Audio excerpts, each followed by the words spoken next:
Teddy Santis Season 1 concludes, a plethora of awesome collabs with dope brands, and a sneak peek of what's to come in ALD Fall/Winter 2022, as well as Teddy Santis Season 2. Welcome to this month's episode of Best New Balances of the Month. As usual, I'll start off the video with all of the awesome GRs and collabs that were released during the month of September, and I'll end off the video with all of the shoes or collabs that were either revealed or leaked during the month of September.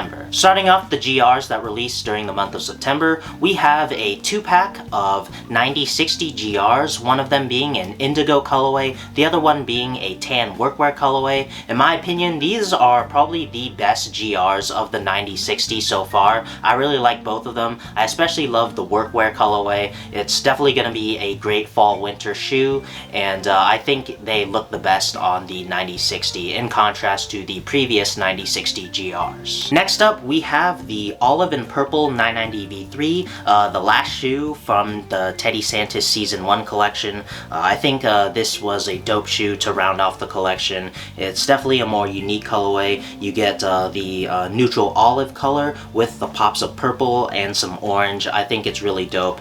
Make sure to check out my review if you haven't already, and overall, a very nice colorway to end off Season 1. Next up, we have the Made in UK Inverted Pack. This pack consists of 3 Made in UK models, those being the 1500, the 920, and the newly retroed 730. And the colorway inspiration of this pack is really cool. So basically, if you took a color inverter lens, in that inverted lens, it would look like the classic JP colorway. Unfortunately, in my opinion, that is probably the coolest part of this colorway pack, because the actual colorways themselves, I'm not that big a fan of. I personally wouldn't rock them. Next up, we have 2 classic colorways for the 650R. We got the white and team red colorway, as well as the white and blue colorway. Both of these are very essential colorways for an 80s basketball shoe. They're both very simple, and I love how they are still sitting on NewBalance.com, so if you really wanted them, you can still get them right now. Next up, we have a new women's silhouette in the 574 Plus, and I'm just gonna be honest, I think this silhouette is really stupid. I mean, the 574 is a classic and iconic silhouette.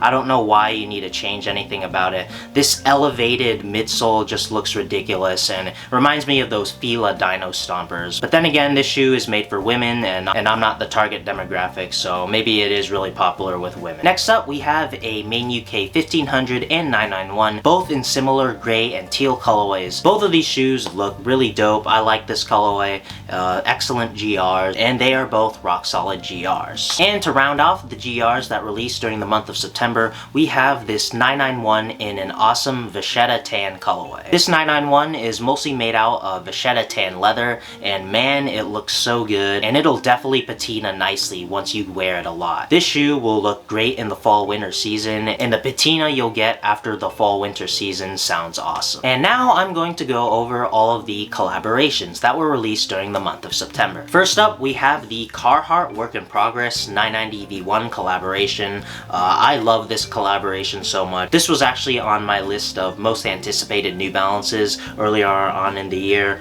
I love the hairy suede. You guys know I'm a sucker for hairy suede. The navy and the gray looks solid, and I love the small hits of tan, as well as the subtle Carhartt branding around the shoe. Overall, a very rock solid collaboration that really captures the essence of Carhartt Work in Progress. And next up, we have an RLE and 2002R collaboration in 2 different colorways. Both of these are neutral tones. One is like off-white, the other one is in more of a tan colorway. Both are very simple. As far as I can tell, they only released on end, so they weren't too easy to get. They're both going to be great for the fall/winter season with their neutral tones, but I personally didn't really care too much for them. And next up, Kith collaborated on both a 990 V2 and 990 V3. The V2 is in this tan colorway, and then the V3 is in their iconic shark colorway. Both of these are rock solid colorways from Kith. The only thing that I will say is that apparently the V3's suede quality is just like not good, or at least for the price, which is kind of disappointing. I personally like both of these shoes, but I didn't love them, and they were both really hard to get. But despite all of that, they're both They were both really popular, being Kith collaborations. Next up, we have a Sneakers and Stuff 2002R Mule collab. I've covered the 2002R Mule in the past, and you guys know I really don't like the Mule. I think it just ruins an excellent silhouette, and I think they're kind of silly. And it seems like this collaboration sat on shelves on both SNS and New Balance, but if you really did like them, they are still sitting in decent sizes. And next up, we have an Atmos Japan 1906R collaboration in a rat-inspired colorway. This collab is definitely interesting. You get interesting patterns on it, as well as different materials. I think the 1906R is definitely going to be a great silhouette for really cool GRs and collaborations. I personally didn't really care too much for this collab, and even then it was also a Japan exclusive. And next up, we have the Dea Brewing Company 730 collaboration. This collaboration is between an English brewing company with the newly retroed Made in UK 730. I think this collaboration is rock solid. I love the colors utilized on the 730, and what was really cool is that the brewing company also made a special New Balance IPA, so that's definitely cool. And next up, we have the Palace 580 collaboration. Palace collaborated on two different 580 colorways, and they are both really solid. You guys know me, surprise surprise, I like the louder colorway. I think they're both excellent though. I love the use of Harry Suede. Of course, I'm a sucker for Harry Suede, and I'm mostly excited for the fact that the 580 is going to be making a comeback at the end of 2022 / the beginning of 2023. I think it's an excellent retro model, and I think Palace did an excellent job on this collab, and they are still sitting on Palace's website, so if you really want them, you can still get them for retail. And next up, we have the Run the Burrows and 730 collaboration. London-based running club Run the Burrows collaborates on another New Balance model,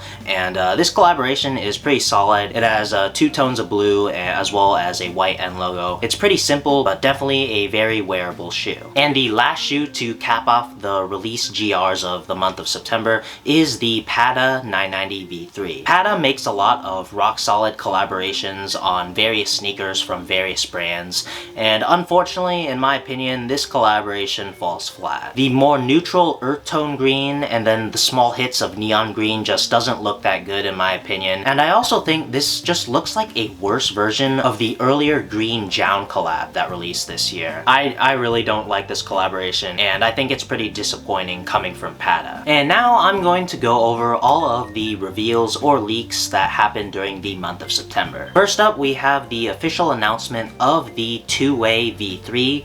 For those of you who don't know, the two-way is a performance basketball shoe from New Balance. Obviously, this is the third version, and in my opinion, just by looks alone, I don't play basketball, I wouldn't really know about performance, but by looks alone, I gotta say, this is probably my favorite out of the 3 versions of the two-way. I think it looks solid. I really love how the end logo is incorporated and big on the upper of the shoe, and yeah, overall, a pretty solid looking shoe, and it's probably gonna be a good performer because the two-way has been a very successful basketball model for New Balance. And next up, we have various colorways from the upcoming Teddy Santis Season 2. All of these colorways look rock solid. You got a 3-pack of similar colorway. It's either brown or dark olive. I'm not too sure from the pictures, but it's like brown or dark olive plus tan on the V1, V2, and V3. Pretty solid, but I am personally more looking forward to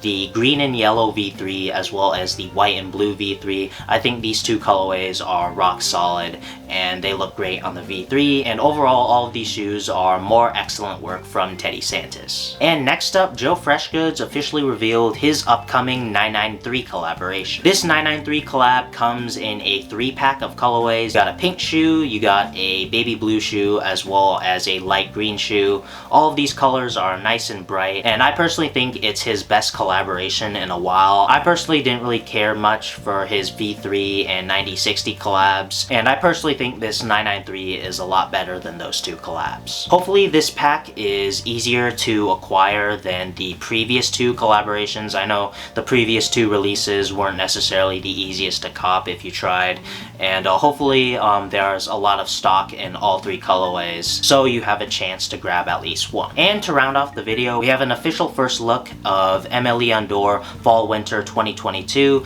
which will consist of 2 new 550 colorways as well as a 650R. The 550s are very simple and neutral tone, but what's special about these is the hairy suede and leather uppers, which I think is interesting. They're definitely going to be high quality since they are ALD collabs. And this 650R looks interesting. It looks like a mostly leather upper in either a dark navy or brown colorway, but it looks pretty solid and definitely matches ALD's aesthetic. And of course, any ALD New Balance basketball collaboration is going to be popular. And that rounds off yet another month of 2022, and actually another quarter. We just finished quarter 3, and the end of the year is just around the corner. So what were your guys' favorite releases or reveals during the month of September? I'd definitely like to know down in the comments. So that's gonna do it for this video. Like and subscribe if you enjoyed. Follow me on my socials. Thank you to all my Patreon backers. Check out the Intelligence site for more New Balance content and guides, and I'll catch you guys in the next one.